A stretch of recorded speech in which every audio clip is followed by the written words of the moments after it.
Mbwa ne Kkapa e Kasese tebigemwa ne bisasanya ekirwadde kya Rabies ng'ebisolo bino biruma abantu abasukka mu 30 mu kitundu kino omwaka. Abasinga ku bano baana abali mu byalo awazibu okufuna eddagala.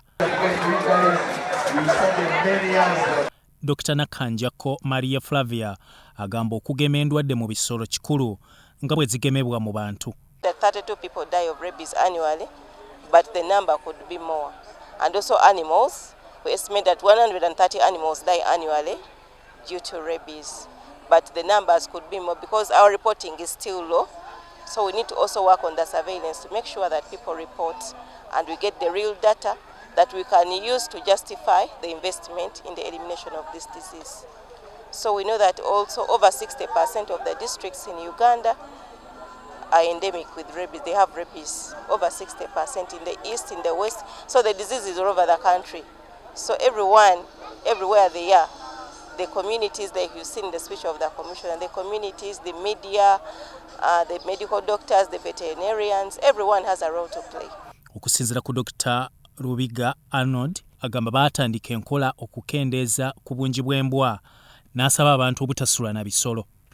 We have so far vaccinated over 2,050 dogs in this campaign from Tuesday. And out of that, we have applied family planning on these dogs, about 150 dogs.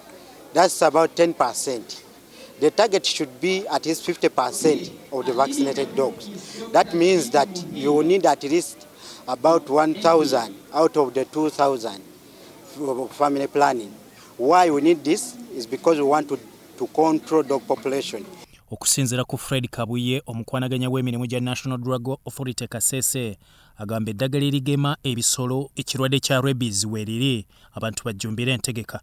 Bannayuganda mwenna abatuulize ebweru eyo obutasula na bisolo mu nnyumba zammwe. Ekyokubiri tufeeyo nnyo okugemesa ebisolo byaffe. Bwe ŋŋamba ebisolo ntwala ente, enkoko, Kkapa n'embwa kuba oli ayinza okulowooza mbuzi n'ente bye tulya bye tutunda ne tufunamu ssente. Naye n'ebisolo ng'embwa, Kkapa si birungi kusuula nabyo mu nnyumba zaffe kuba obulwadde bwe bubikwata bukomekereza buli mu bantu.